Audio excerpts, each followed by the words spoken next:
Joining me are Christy McSweeney, who's worked for Coalition Prime Ministers and Premiers, and Caroline Di Russo, commentator and president of the West Australian Liberals. Caroline, turns out that Israel might be telling the truth more often than journalists give it credit for. Well, this is just the latest in a long line of, gosh, isn't this unsurprising?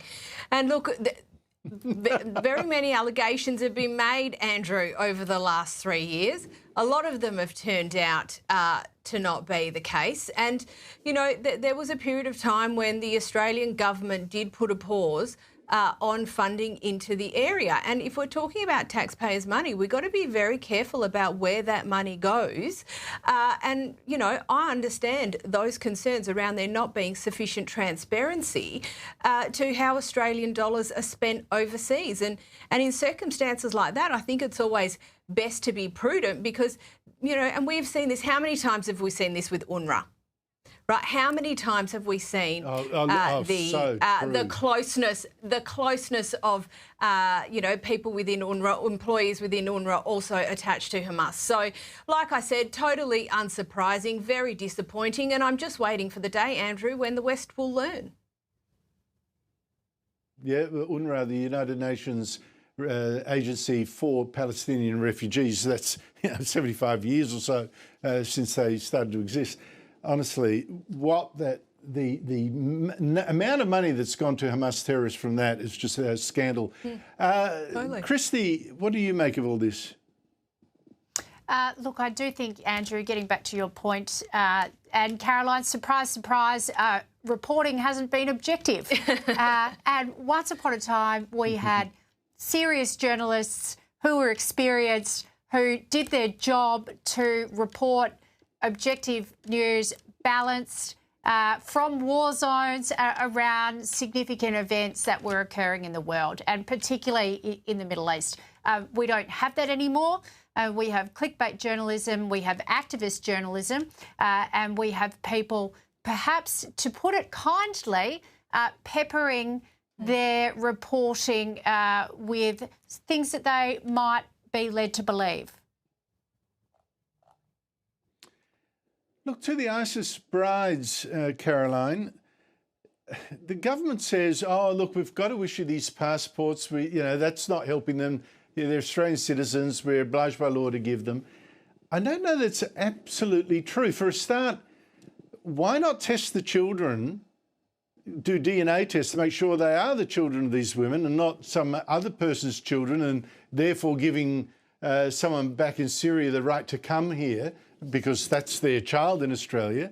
And also, the government can deny a passport to people they consider would, and I'm quoting here, engage in conduct that might prejudice the security of Australia or might endanger the health or physical safety of other persons. Women who volunteered to live among Islamic State terrorists, I don't know if I'd trust them. I mean, it seems to me there's a fair bit of evidence there already, just the prima facie ban them from coming back. And there's also, obviously, to distinguish with, obviously, any children that were born in Australia and taken over and those children that were born overseas, there also different rules apply there. I think, Andrew, I always get back to this point. They chose to leave, and the only reason they want to come back is because the caliphate life didn't quite work out the way that they had hoped it to. So it was all fine when they were, you know, dancing on the bonnets of Range Rovers chanting death to Australia. Hasn't quite turned out to be the utopia that they were all hoping for. Well, at some point you do need to be accountable for all that. And what has been very, very interesting, because we've already had 2 tranches of this cohort come back to Australia, and you know, the government has been very cute with how much assistance they have given up until this point. Of course, this is the first tranche post-Bondi. And it was very interesting to hear the Prime Minister's comments this week, because they're vastly different to the comments that he has made previously, because I have a feeling the focus groups have not been as keen, perhaps, on the ISIS brides as, you know, they thought that they could get away with in the past. So I call BS on pretty much everything that either Albo or Burke has said in the last few days, because I think there's a lot of butt covering going on. And I understand that a temporary rejection has been made, and I'm sure Andrew, they will just wait until the electorate is distracted on something else before that, that ban is no longer temporary. I suspect you're right.